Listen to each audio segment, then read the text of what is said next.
Congress party के बहुत वरिष्ठ नेता और चतुर्थ मोर्चा के राष्ट्रीय अध्यक्ष इमरान प्रताप अली साहब मौजूद है। हमारी बाईं तरफ झारखंड प्रदेश कांग्रेस के कप्तान हमारे अध्यक्ष श्री केशव मधु कमलेश जी मौजूद है। मैं कुमार राजा, रांची महानगर अध्यक्ष और इस छात्रों की गूंज कार्यक्रम का संयोजक, और हमारे तरफ मेरी दाएं तरफ 3 छात्र मौजूद है जो कि नीट पेपर के अभ्यर्थी थे और जो पेपर कैंसिल उसके अभ्यर्थी थे। आज ये प्रेस वार्ता हम लोग यहाँ रखे हैं छात्रों की गूंज अभियान को लेकर, जो कि 40 दिन और देश के प्रमुख 28 शहरों में किया जाएगा। ये कैंपेन आयोजन एक आवाज है उन छात्रों की जिनका भविष्य बर्बाद हो रहा है, जो आहत हो रहे हैं, कितने छात्र जान भी दे रहे हैं नीट पेपर लीक होने के कारण, भर्ती में देरी के कारण, और इन सारे मुद्दों से जो प्रभावित छात्र हैं उन सबकी एक आवाज हम लोग बनने का प्रयास कर रहे हैं। और एनटीए जिसको भी थोपा गया था छात्रों के ऊपर नीट परीक्षा को बेहतर और पारदर्शिता के साथ करने के लिए, जो कि सबसे बड़ा कारण के रूप में कहा जा सकता है जो पेपर लीक का। हमारे बीच 3 छात्र हैं। सबसे पहले मैं निवेदन करूंगा इनमें से छात्र को अपनी आपूर्ति बताने का। छात्रों के बिहाफ में नाम इसलिए नहीं कह रहे क्योंकि छात्रों के नाम को बताने की बहुत जरूरत नहीं है, और मैं निवेदन करूंगा आपसे कि बहुत कम शब्दों में अपनी बातों को आप रखें यहाँ पर और बताएं किस तरीके से इसका अंदर पड़ा इसके कैसे। Good morning all. देखिए, नीट जो है एक्चुअली मेडिसिन जो है इसमें छोटी चढ़ी नहीं है, और इसका सबसे मेन जो इंटरेस्ट पार्ट होता है वो अपना नीट रहता है। अब हम जब सालों साल मेहनत करते हैं, पूरे स्ट्रगल्स देते हैं, डेडिकेशन लगाते हैं, सैक्रिफाइसेस बहुत देते हैं हम, उसके बाद फिर पता चलता है एग्जाम देने के बाद कि भाई लीक हो गया, ये हो गया। अब बात ये नहीं रहती कि हम लोग वापस एग्जाम नहीं दे सकते हैं, देंगे 1 महीने बाद दिए वापस हम, बट वो डेडिकेशन, वो फ्लो, एक रिदम बनता है, जो रिदम टूट गया। वो फ्लो जो 15-15 घंटे बन रहा, तो कितने बार बच्चे हर घर से आते हैं, हर छोटे घर से, हर बड़े घर से आते हैं, सब में मेंटल स्ट्रेस रहता है, सब एग्जॉशन के शिकार रहते हैं। मैं जब हॉस्टल में था, मेरे बहुत सारे हॉस्टल मेट्स ऐसे थे जो बहुत छोटी फैमिली से आते थे, उनके पेरेंट्स 2-3 जॉब करते थे, वो इतने सैक्रिफाइसेस दे रहे थे, उन्होंने अपनी जिंदगी को उसकी कोशिश की, और वो नीट लीक जब सुने उनकी भी बस यही चल रहा था कि अब हम वापस कैसे करेंगे। एक एक्सपेक्टेशन था अपने पेरेंट्स के लेकर के कि मेरा बेटे को मैंने इतना कुछ दिया, तो हमारे अंदर हो रहा था कि हम पेरेंट्स का टाइम मनी वेस्ट ना कर दें। बहुत प्रॉब्लम्स होती है, दिल दुखते हैं हमारे वर्ड। चाइना जैसी कंट्री जब प्रॉपर आराम से करवा देती है, इतनी बड़ी एग्जाम रहती है, वो कोई प्रॉब्लम नहीं आता, हम नीट नहीं करा सकते। कुमार राजा जी हमारे बीसीसी प्रेसिडेंट, हमारे प्रदेश अध्यक्ष झारखंड केशव महतो कमलेश जी, और हमारे साथ यहाँ मौजूद नीट के जो परीक्षार्थी हैं जो तैयारी कर रहे हैं, वैसे जो हमारे 3 छात्र मौजूद हैं, और झारखंड की मीडिया के तमाम साथियों का मैं बहुत बहुत स्वागत करता हूं। मैं आज दिल्ली से चल करके आपके बीच में आया हूं। राहुल गांधी जी ने इन दिनों पूरे देश में जो शिक्षा का भविष्य चौपट हो रहा है उसके खिलाफ एक आंदोलन की शुरुआत की है कोटा से। आप सबने देखा, कोटा में उन्होंने एक दिन हजारों छात्रों के सामने संवाद किया, प्रेजेंटेशन दिया और देश को बताया कि किस तरह शिक्षा के भविष्य को चौपट कर रही है मौजूदा सरकार, केंद्र की सरकार। मैं यहाँ उन दर्जनों छात्रों को श्रद्धांजलि भी अर्पित करता हूं जो पिछले पेपर लीक की वजह से पिछले कुछ हफ्तों में या तो आत्महत्या कर गए या बहुत तनाव के बीच में इस दुनिया से कूच कर गए। मैं उनको श्रद्धांजलि अर्पित करता हूं। मैं रांची में बैठा हूं। रांची वो शहर है जो सार्थक सिद्धांत का शहर है। यहीं के एक छात्र ने पूरे देश में सीबीएसई का जो सीएसएम प्रणाली है उसके खिलाफ जो प्रेजेंटेशन दिया, उसने पूरे देश को न सिर्फ चौंकाया बल्कि पार्लियामेंट की स्टैंडिंग कमेटी ने बुला करके सार्थक से वो प्रेजेंटेशन भी देखा और सार्थक ने ये साबित किया कि सरकार छात्रों की आवाज को दबाने का कितना भी प्रयास करे, लेकिन सुदूर अंचल से, दिल्ली से दूर किसी सार्थक की एक सार्थक आवाज उठेगी और सारे सिद्धांतों से अलग खड़ी होकर के ये बताएगी कि सरकार किस तरह से शिक्षा के भविष्य को चौपट कर रही है और शिक्षा की पूरी प्रणाली को बर्बाद करने पे लगी हुई है। पेपर लीक एक बहुत बड़ा मुद्दा है देश के युवाओं के लिए, छात्रों के लिए। 23 लाख छात्र नीट की परीक्षा की तैयारी करने वाले जिस तरह से पेपर लीक से परेशान हुए, वो महज एक घटना नहीं है, वो ये दर्शाती है कि सरकार का कोई ध्यान ही नहीं है, कोई जवाबदेही नहीं है। शिक्षा के बर्बाद होते और पेपर लीक होते, इस पूरे जो पूरा मंजर है, जो पूरा प्रकरण है, इससे सरकार को कोई फर्क ही नहीं पड़ रहा है। देश के शिक्षा मंत्री के कान पर जूं तक नहीं रेंग रही है। प्रधानमंत्री जी ने पिछले 8 वर्षों में 9 बार परीक्षा पर चर्चा जैसा कार्यक्रम किया, छात्रों से संवाद किया और इवेंट बना करके परीक्षा पे चर्चा करते हैं वो। लेकिन जब 23 लाख छात्र प्रभावित हुए तो प्रधानमंत्री जी ने फिर छात्रों से चर्चा करने की कोई जहमत नहीं उठाई, एक शब्द बोलना गवारा नहीं किया, एक सॉरी तक बोलने की कोशिश नहीं की। और ऊपर से तमाशा ये खड़ा किया गया कि हम वायुसेना के विमान से पेपर भेज रहे हैं, हम एयरपोर्ट पर 45 मिनट बैठे हैं ताकि छात्रों को आने जाने में दिक्कत ना हो। ये जो इवेंट खड़ा किया जाता है वो दर्शाता है कि सरकार का ध्यान इवेंट बनाने पर है, ना कि परीक्षा के पेपर लीक को रोकने पर है। सवाल ये नहीं शीशा बचा के टूट गया, सवाल ये नहीं शीशा बचा के टूट गया, सवाल ये है कि पत्थर किधर से आया था।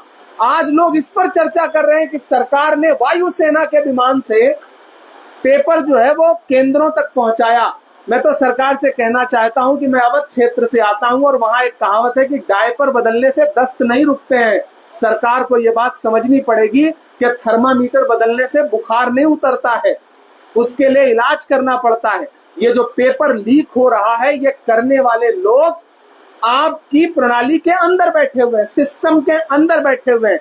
सीबीआई जांच आप सही से करवाइए, उसके पूरे के पूरे तार कहीं ना कहीं प्रणाली के अंदर बैठे हुए लोगों से जुड़े हुए हैं। इसलिए कांग्रेस पार्टी, हमारी लीडरशिप, राहुल गांधी जी देश के अलग अलग शहरों में छात्रों से संवाद करने जा रहे हैं। कोटा में वो ऑलरेडी छात्रों से संवाद कर चुके हैं, उसके बाद उनका कार्यक्रम पटना का है, इलाहाबाद का है, बेंगलुरु का है, दिल्ली का है और फिर फाइनली 9 अगस्त को 9 अगस्त एक क्रांति का दिन है। 9 अगस्त को हम पूरे देश के छात्रों से, युवाओं से और पेपर भर्ती लीक, पेपर लीक, भर्ती परीक्षाओं के पेपर लीक और सारी प्रणाली के खामियों के खिलाफ छात्रों से आह्वान भी कर रहे हैं कि दिल्ली आइए, दिल्ली चलिए और दिल्ली में इकट्ठे होकर के सरकार को बताइए कि आपकी जो शिक्षा प्रणाली है वो सिर्फ चंद लोगों को फायदा पहुंचाने की प्रणाली है, उसमें देश के छात्रों का भविष्य सुरक्षित नहीं है। चाहे वो नीट की परीक्षा हो, चाहे सीबीएसई का सीएसएम प्रणाली हो, सबकी खामियां देश के सामने है।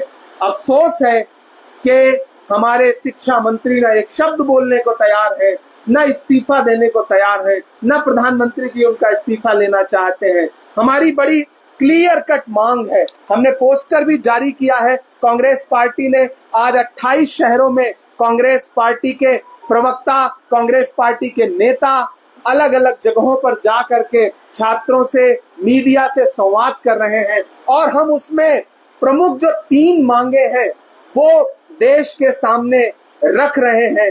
वो है, सबसे पहली और सबसे बड़ी मांग है कि पेपर लीक मुक्त परीक्षा करवाइए और जवाबदेह व्यवस्था बनाइए। ऐसे काम नहीं चलेगा कि जब आपके ऊपर आरोप लगे कि पेपर लीक हुआ और 23 लाख बच्चे एक अलग तरह की मानसिक पीड़ा से गुजरे हैं और उसमें कई बच्चों ने, दर्जनों बच्चों ने आत्महत्याएं की हैं।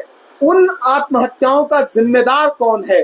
पेपर लीक करने वाले लोग सिर्फ छोटी मछलियों को मत पकड़िए, उन मगरमच्छों को भी पकड़िए जो आपकी सरकार के अंदर बैठे हुए हैं, ताकि उन बच्चों की आत्मा के साथ इंसाफ हो सके, जिन्होंने आपकी भ्रष्ट व्यवस्था से निराश होकर के आत्महत्या कर लिया। तो पहली मांग है हमारी कि पेपर लीक मुक्त परीक्षा कैसे हो सकती है, इसको सुनिश्चित करिए और जवाबदेह व्यवस्था बनाइए।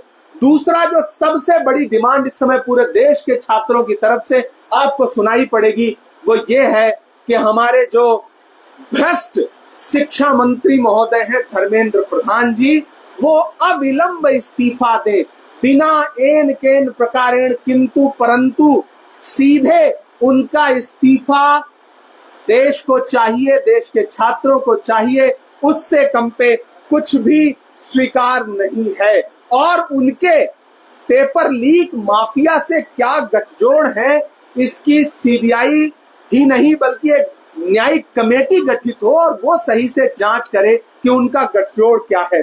और तीसरी जो सबसे बड़ी मांग है, जिसका हर युवा इस देश में जिसकी वजह से परेशान है, वो ये है कि हर परीक्षा और भर्ती का वार्षिक कैलेंडर जारी होना चाहिए। अगर आप नहीं जारी करेंगे, आप बताइए कि अगर कोई एग्जाम आप कंडक्ट करने की बात कर रहे हैं तो उसकी तयशुदा सीमा क्या है। जब तक आप ये घोषित नहीं करेंगे, जब तक उसका एक कैलेंडर नहीं जारी करेंगे, तब तक इसी तरह टालमटोल करते रहेंगे। और जब भी सरकार पर आरोप लगेगा तो चंद छोटी मछलियां कहीं कहीं पकड़ ली जाएंगी और पूरी तरह से शिक्षा मंत्रालय को, शिक्षा मंत्री को बचा लिया जाएगा।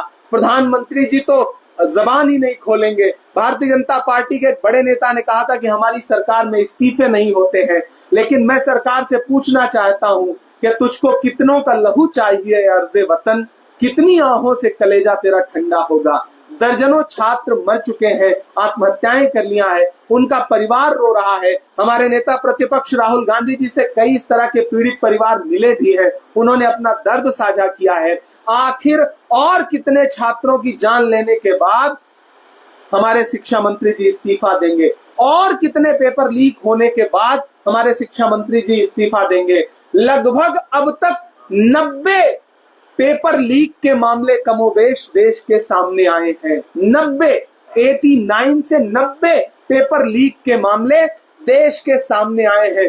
नेता प्रतिपक्ष राहुल गांधी लगातार इस देश के छात्रों से, इस देश के युवाओं से, इस देश के किसानों से, इस देश के गरीब मजदूरों से, अलग अलग क्षेत्र के लोगों से लगातार सालों से मिलते आ रहे हैं।